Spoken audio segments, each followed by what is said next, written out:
के माइनस, अब ए की बारी। अच्छा मैं एक और रिक्वेस्ट करूंगा, प्लीज शॉर्टकट मारने की कभी कोशिश मत करना। बच्चे लोग क्या करते हैं पता है क्या, यहाँ पे माइनस लेके डायरेक्टली कन्वर्ट करने की कोशिश करते हैं और उसमें गड़बड़ हो जाती है। साइन में गड़बड़ मतलब ह्यूज मिस्टेक हो जाएगी, फिजूल में आंसर रॉन्ग आ जाएगा। फर्दर सॉल्व करेंगे तो ये हो जाएगा माइनस आई प्लस जे प्लस के माइनस आई प्लस जे माइनस के। Okay, minus I, how many I हो जाएंगे यहाँ पर, -2i। Okay, plus J how many J, +2j, end of course के और के तो कट हो जाएंगे। यहाँ तक समझ में आया सबको?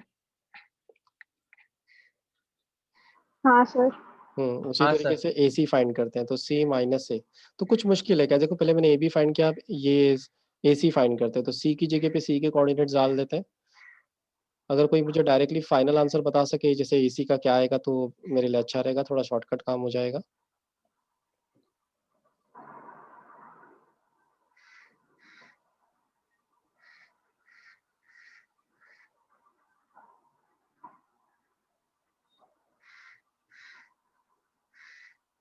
साइन पे ध्यान रखना, ठीक है, कहीं ऐसा ना कि साइन की गड़बड़ हो जाए। हमारे इस केस में हम देख सकते हैं कि ये आई और सिर्फ आई कैंसिल, 2j आ रहा है सिर्फ इसका सिर्फ 2j, आंसर। राइट यही है।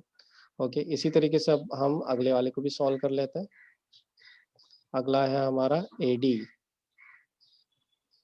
AD का मतलब क्या हो जाएगा, D माइनस ए। तो यहाँ पर हमारे केस में व्हाट इज D, D क्या है हमारा 2i minus 3j plus 4k, end of course A क्या है हमारा, A है हमारा i minus j plus k।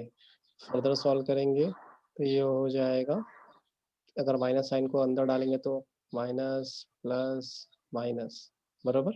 इसको सॉल्व करेंगे तो कितना आएगा, के की ये AD कितना आएगा, i -2j प्लस 3k, बराबर। चलो यहाँ तक तो हो गया हमारा, हमको AB मिल गया, AC मिल गया, AD मिल गया। यानी कभी भी तुमको ऐसे 4 दिए जाए ना, और 4 से ज्यादा नहीं देंगे, मैं ये भी बता दूं, तो तुमको क्या करना है, इसको 3 में कन्वर्ट करना है। तो तुम देख सकते हो हमने तीन पोजीशन वेक्टर्स में कन्वर्ट कर लिया है, बराबर। अब उसके बाद हम क्या कर सकते हैं, कैसे पता चलेगा कि ये जो पॉइंट्स है ये कोप्लेनर है या नहीं। अगर तुमको याद होगा तो पहले हमने फॉर्मूला यूज किया था B is equal to TA, याद है कि नहीं फरहान? हाँ हम क्या करेंगे, इसी फॉर्मूले का इस्तेमाल करेंगे, पर क्या करेंगे, बस वो बी और ए की जगह पे अल्फाबेट बदल देते हैं। तो बी की जगह पे हम क्या लिख देंगे, सबसे पहले हम यहाँ पे लिख दे देते हैं AB। ओके, हमारे पास क्योंकि AB है हमारे पास, राइट ना, उसी तरीके से यहाँ पे हम लिखेंगे AC, end of course plus करके AD। वहां पे हमने टी का इस्तेमाल किया था, वहां पे हमने टी का इस्तेमाल किया था, यहाँ पे 2 बार टी इस्तेमाल करना है, इसलिए T1 एंड T2। समझ में आया सबको यहाँ तक? यहाँ तक समझ में आया फॉर्मूला कैसे आया? हाँ। ओके, ये याद रख लोगे तो भी चलेगा, ठीक है। अब आगे बढ़ते हैं, बस करना कुछ नहीं, तुमको इस फॉर्मूले की जगह पे सब्स्टिट्यूट करना है। ओके, तो चलो देखते हैं, अगर मैं फॉर्मूले की जगह सब्स्टिट्यूट करूँ तो क्या होता है। ए बी का मतलब क्या है, -2i plus 2j is equal to, T1 को ऐसे ही रहने देते हैं। AC का मतलब क्या है, 2j। ओके, बीच में जी। प्लस। T2 का मतलब तो ऐसे हम कुछ नहीं लिखेंगे, ऐसे ही छोड़ देते हैं। ओके, AD का मतलब क्या है, AD का मतलब है i -2j plus 3k। Okay, इस तरह से लिख देते हैं। अब बहुत ध्यान से देखना, क्योंकि अब हमको जोड़ी बनानी है, हमको वही आई वाली आई के साथ और जे। पर प्रॉब्लम ये कि यहाँ पे अगर सिंगल सिंगल टर्म होते हैं ना तो जोड़ी बनाना आसान रहता है। यहाँ पे ये 2 टर्म है, तो पहले इन दोनों को हमको ऐड करना होगा। तो इन दोनों को ऐड करे तो करे कैसे, सवाल हुआ है। तो इसको ऐड करना कोई मुश्किल काम नहीं है, तुमको ना हर एक की बस जोड़ी बना देनी है। पता है कैसे बनानी है, जैसे यहाँ पर सिर्फ 2j दिया हुआ है, आई और के तो नहीं है, बरोबर। तो इसका मतलब आई और के क्या हो जाएगा, आई और के हो जाएगा 0, राइट ना। आई और के कितना हो जाएगा, 0 हो जाएगा। तो मैं क्या करता हूँ, देखो ध्यान से, मैं क्या करता हूँ, जो चीज मिसिंग है ना वहाँ पे 0 लिख दो, ताकि तुमको जोड़ी बनाने में काफी आसानी हो जाए। ओके, यहाँ पे आई मिसिंग है, यहाँ पे आई अवेलेबल है, राइट ना। तो तुम यहाँ पर क्या कर सकते हो, टी को अंदर डालने के बाद अगर मैं टी को अंदर डालूं तो मैं बोल सकता हूँ इस तरह से, ध्यान से देखना, मैं यहाँ पर बोल सकता हूँ कि T1 हमारे केस में 0 है, तो मैं सिर्फ बोल सकता हूँ T2, या पूरा करके दिखाता हूँ, बेटर रहेगा, तुम लोग को ज्यादा अच्छे से समझ में आएगा। मैं क्या करता हूँ पता है क्या, यहाँ पर T1 को एज इट इज लिखो, यहाँ पे ब्रैकेट लगाओ, 0i + 2j + 0k। उम्मीद करता हूँ ये समझ में आ रहा होगा, अभी पहले से बेटर समझ में आ रहा होगा।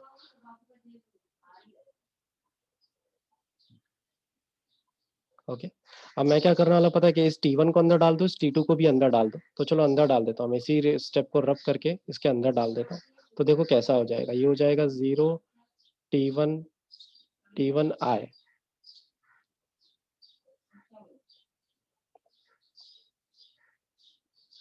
ओके, प्लस फिर आएगा तुम्हारा 2T1j, ओके, प्लस 0T1k।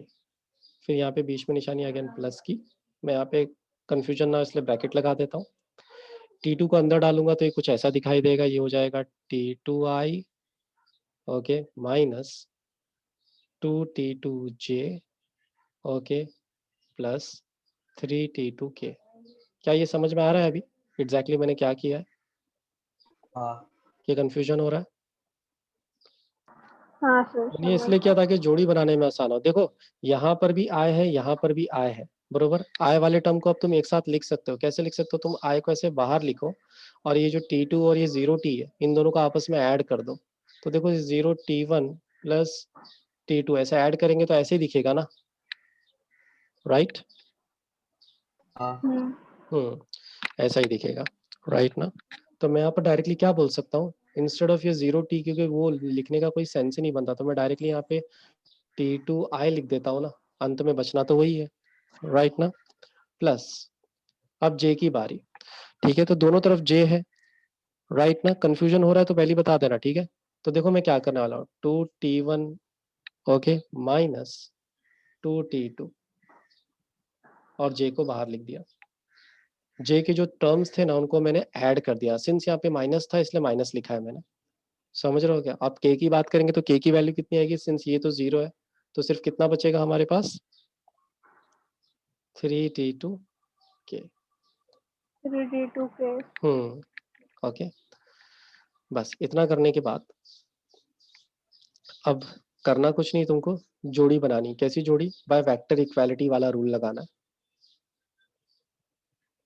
वही आई वाले को आई के साथ, जे वाले को जे के साथ, ऐसा करोगे तो तुम्हारा काम हो जाएगा। तो चलो कर लेते हैं इधर ही। तो अगर मैं ये आई वाली की जोड़ी इस आई वाले के साथ करूं तो क्या हो जाएगा, ये हो जाएगा -2 = T2, यानी मुझे T2 की वैल्यू तो डायरेक्टली मिल गई। T2 की वैल्यू कितनी है, -2, राइट ना? अब जे की जोड़ी बनाते हैं। तो जे की जोड़ी यहाँ पर क्या है, यहाँ पे तो 2 है जे के इक्वल, यहाँ पर क्या है 2T1 - 2T2, राइट ना? मुझे नहीं लगता इसको फाइंड करने में कोई बड़ी बात है, क्योंकि तुम्हारे पास ऑलरेडी T1 आ चुका है, राइट ना? और लास्ट वाले केस में, जैसे कि देखो यहाँ लास्ट वाले केस की बात करें तो यहाँ पर 0 और यहाँ पर कितना है 3T2। तो यहाँ पर तुम देख सकते हो कि वैल्यू अलग आ रही है, पर यहाँ पर बोलते ना हम कोप्लेनर की बात कर रहे हैं, तो हमको वो वैल्यू यूज करनी जिससे हमारा काम होता, राइट ना? और एक और चीज तुम देख सकते हो कि यहाँ पर एक वैल्यू जो है T2 की वो -2 आ रही है और दूसरी 0 आ रही है, जो कि पॉसिबल, मैंने पहले ही बोला था ऐसा कुछ होना ही नहीं चाहिए, पॉसिबिलिटी इज नॉट। कोलिनर के केस में मैंने क्या बोला था तुम लोगों को, कुछ याद है? अगर एक ही चीज की दो वैल्यू आती तो उसका मतलब क्या है वो? अगर एक ही चीज की दो अलग अलग वैल्यू आ रही तो उसका मतलब क्या है? हाँ फरहान? क्या सर? कोलिनियर के, हाँ जैसे यहाँ पे देखो हाँ ना, मतलब को प्लेनर हो गए ना। हाँ देखो अगर पिछले वाले केस में, जैसे याद है पिछले वाले केस में टी की तुमने बोले थे ना दो अलग अलग वैल्यू आई तो क्या होगा सर, तो मैंने बोला था अगर दो अलग अलग वैल्यू आई तो समझ जाना कोलिनियर नहीं है वो। हमारे केस में क्या आ हाँ रहा है तुम देख सकते हो, यहाँ पे हमको अलग अलग T2 की आई। अलग आ रही है और हमको यहाँ क्या पूछा है, कोप्लेनर है या नहीं। तो मैं क्या बोलूंगा इसके, इससे हमको क्या पता चलता है कि ये कोप्लेनर नहीं है। समझ रहे हो क्या? तो तो सर क्या रह गए ये लोग? डायरेक्ट बोल देना कोई, इट्स नॉट कोप्लेनर, ये कोप्लेनर नहीं है, ABCD are not coplanar. Sir वो लास्ट में जो मैं पूछा तो को क्या था? वो बट कोलिनियर का इसमें था, ये कोप्लेनर कोप्लेनर है, का है, दोनों के लिए सेम कंडीशन तो अप्लाई दोनों होती में है। नहीं होगा। दोनों के लिए सेम कंडीशन, अगर वहां पे भी इक्वल नहीं आया मतलब ओके। कोलिनियर नहीं है, यहाँ पे भी इक्वल नहीं आया मतलब ये कोप्लेनर नहीं है। क्या ये समझ में आया तुम लोगों को सबको अच्छे से? हाँ ठीक है, एक और चीज, इन केस कल को फ्यूचर में ये तरीका भूल जाते हो, भारी पड़ता है तुम लोगों को, बोलते हो कि नहीं यार ये बहुत ज्यादा जानलेवा है, तो उम्मीद करता हूँ तुमको डिटर्मिनेंट निकालने आता होगा। डिटर्मिनेंट निकालने आता है ना? हाँ देखो मैं साइड में रफली बता रहा हूँ, ठीक है, तुम्हारे ऊपर है वो अगर करना है तो करना, नहीं तो कोई बात नहीं। जैसे यहाँ पे ए बी दिया हुआ है, ए बी कितना है 2i 2j, तो देखो ध्यान से मैं कैसे लिख रहा हूँ, ऐसे डिटर्मिनेंट बनाओ, यहाँ पे लिखो -2 +2 एंड ऑफ कोर्स 0, के नहीं है तो 0 लिखने का। इसी के बाद दूसरे टर्म की बात करते तो हो जाएगा 0 2 0, ये 0 2 0 कैसा है, यहाँ पे सिर्फ जे दिया हुआ था, राइट ना, आई और के मिसिंग था। हाँ उसी तरह से ईडी की बात करें तो ये 1 -2 और ये हो जाएगा तुम्हारा 3। अब एक काम करो, इसका डिटर्मिनेंट निकालो, और अगर 0 आता है मतलब कोप्लेनर है, 0 नहीं आता मतलब ये कोप्लेनर नहीं है। समझ में आया क्या? तो जो तुमको अच्छा लगता है वो हाँ करो।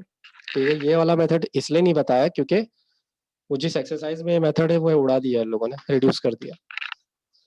समझ में आया क्या? वरना आएगा। ठीक है, तो अगर अभी तुम लोग के पास पेन पेपर है तो प्लीज रेडी रखना कोई भी एक बच्चा, ताकि मेरा काम जल्दी से हो जाए और ये एक्सरसाइज हम आज के आज फिनिश भी कर लेंगे। तो देखो सबसे पहले मैं क्या करता हूँ, ये जो पहला वाला है ना हमारा, ये पहला वाला जो है ये ए नहीं रहेगा, ए यहाँ से स्टार्ट होगा, A B C linear combination के केस में। ओके, जो सबसे पहला रहता है उसको हम लोग क्या देते हैं, उसको हम लोग आर बोलते हैं। अब आर क्यों बोल रहा हूँ उसके पीछे रीजन बताऊंगा थोड़ी देर में।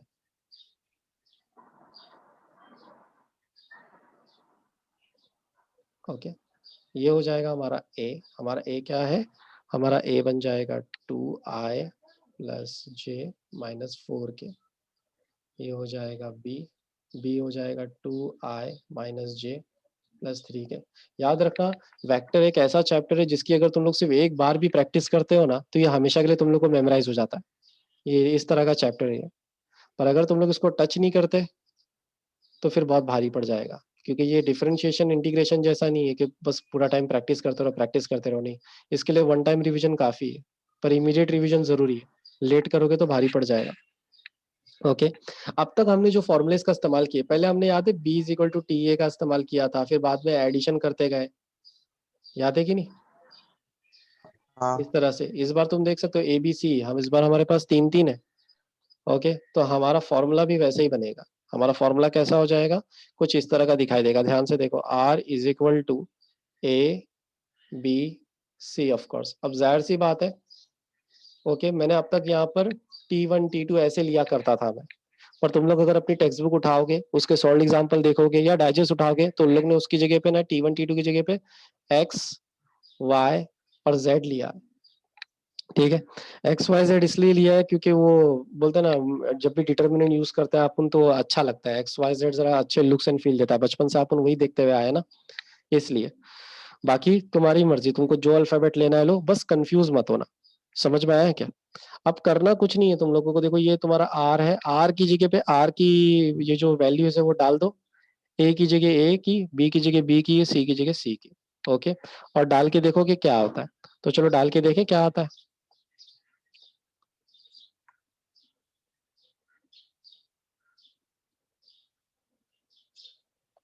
जाहिर सी बात है बहुत बड़ा दिखेगा, राइट ना?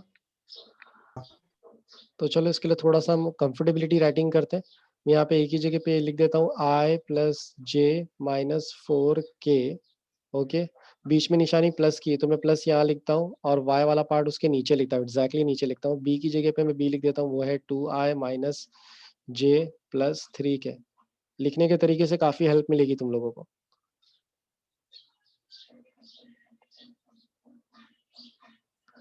ऐसे लिखने से क्या होगा, तुमको पता चलेगा कि किसकी जोड़ी किसके साथ बन सकती है।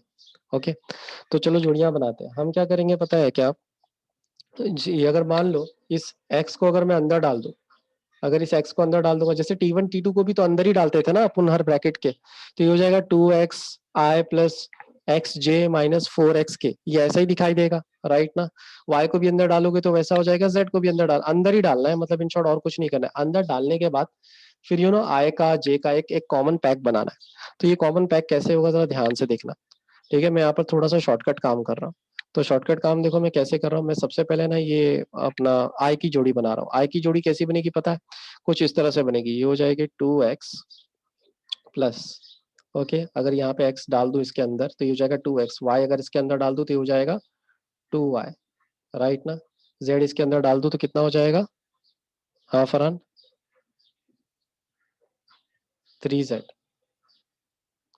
i को बाहर ले लिया कॉमन, समझे क्या क्या मैंने इस i को बाहर कॉमन हाँ ले लिया। हाँ सर। ओके, हमेशा बाहर जो है वो तुमको प्लस की साइन ही यूज करनी है, ओके, माइनस की साइन अंदर लेके जानी है। उसी तरह से यहाँ पर अगर x डाल दूं तो ऑफ कोर्स यहाँ पर क्या है, x आ जाएगा, सिंगल x, राइट ना, बराबर। हाँ ओके, फिर उसके बाद यहाँ पर डालेंगे तो ऑफ कोर्स माइनस वाई, यहाँ पे डालेंगे तो प्लस जेड, ब्रैकेट लगाओ और यहाँ पे जे बोल दो, ओके। उसी तरीके से फिर से प्लस, राइट ना। अब के की बारी, के लिए भी सेम चीज करनी है। यहाँ पर अगर करेंगे तो देखो ये -4 और एक्स को अंदर डालूंगा तो -4x, ओके। उसी तरीके से ये हो जाएगा +3y, ओके, फिर लास्ट में -2z, बाहर के कॉमन आ जाएगा। समझ में आया इतना? उम्मीद करता हूँ इतना समझ में आएगा। ऐसे करने से मेरा काम काफी आसान हो जाएगा, तुम देख सकते हो। अब क्या कर सकता हूँ मैं, डायरेक्टली वेक्टर इक्वालिटी का रूल यूज कर सकता हूँ। मैं क्या बोलूंगा, by vector equality, by vector equality. हर बार अपन यही तो कर रहे हैं, आई की जोड़ी आई के साथ बना रहे हैं, राइट ना। अगर इस केस में अगर मैं आई की जोड़ी आई के साथ बनाऊं, अगर मैं इस आई की जोड़ी इस आई के साथ बनाऊं तो बताओ क्या आएगा। देखो यहाँ पे इस आई के साथ क्या है, साइमा तुम बताओ, इस आई के साथ क्या है यहाँ पर, 2x plus 2y plus 3z, right, equal to, यहाँ पर आई के साथ क्या है, आई के साथ माइनस साइन लगी हुई है, मतलब कुछ नहीं, मतलब -1 है। समझ में आ रहा है कि नहीं सबको? फरहान, हाँ सर। फरहान, अरमान, हाँ समझ में आ रहा है ना। हाँ सर। उसी तरीके से देखो यहाँ पर अरमान तुम बताओ, यहाँ पे जे के साथ क्या है, यहाँ पे जे के साथ XYZ x minus Y plus Z, ऐसा बोलो। और यहाँ पर जे के साथ क्या है, इक्वल के इस तरफ,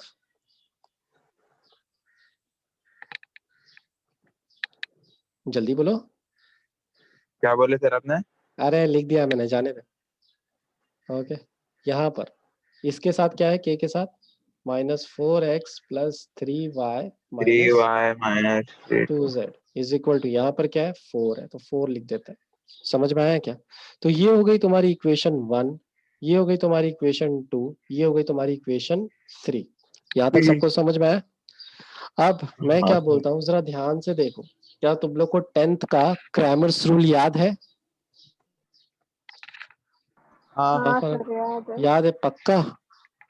तो तुमको पता है कि d पहले निकालना होगा, फिर dx निकालना होगा, देन dy निकालना होगा, D Y D and Z dz, फिर एक्स वाई राइट जेड ना। का वैल्यू हाँ, x कैसे निकालते हैं, x की वैल्यू क्या होती है, x की वैल्यू निकालने के लिए D X upon D, yes, y की वैल्यू निकालने के लिए D y Y upon, upon D, हाँ, एंड z निकालने के लिए, डी जेड अपॉन डी। हाँ, वेरी गुड, ठीक है। तो चलो फिर मुझे कोई बता सकता है x को मेरे लिए कौन निकालेगा अभी के अभी, और y कौन निकालेगा, z कौन निकालेगा? चलो बारी बारी कर लेते हैं। तो साइमा तुम्हारे पास नोटबुक है अभी इसी वक्त? हाँ सर। शाबाश, तो तुम मेरे लिए x निकाल दो। फरहान तुम मेरे लिए y निकाल दो। हाँ सर। और बेटा कैस, आवाज आ रही है? तुम मेरे लिए z निकाल दो। मैं वेट करता हूँ और देखते हैं किसका आंसर कितना परफेक्ट होता है।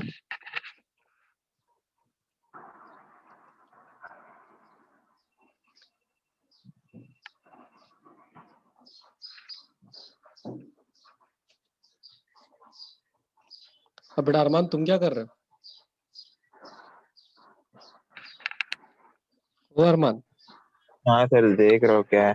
देख रहे हो क्या सर उसको तुम? डी निकालने बोल दो ना। तुम तीनों निकालो अरमान। ओ अरमान तीनों निकालो तुम। ग्रामर रूल से 10th में पढ़ा था, क्या है, मैं थोड़ा याद करना पड़ेगा। तो जल्दी याद करो, जाओ जल्दी याद करो। ऐप में देखो, जहां देखना देखो, तुम ऐप का इस्तेमाल कर सकते हो।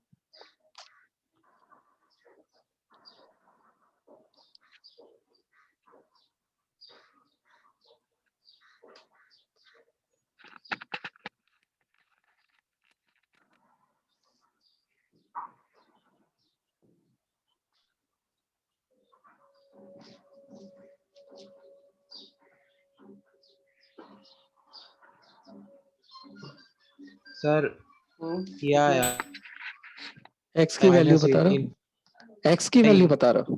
Y Y Y oh sorry, Y की। अगर वाई की वैल्यू -18 है मतलब परफेक्ट आई है, शाबाश। तो तुम जा सकते हो फरहान आज के लिए, यू कैन लीव। सर ये कंप्लीट करके जाता हूँ। ऑफ देख कोर्स कंप्लीट कर लो।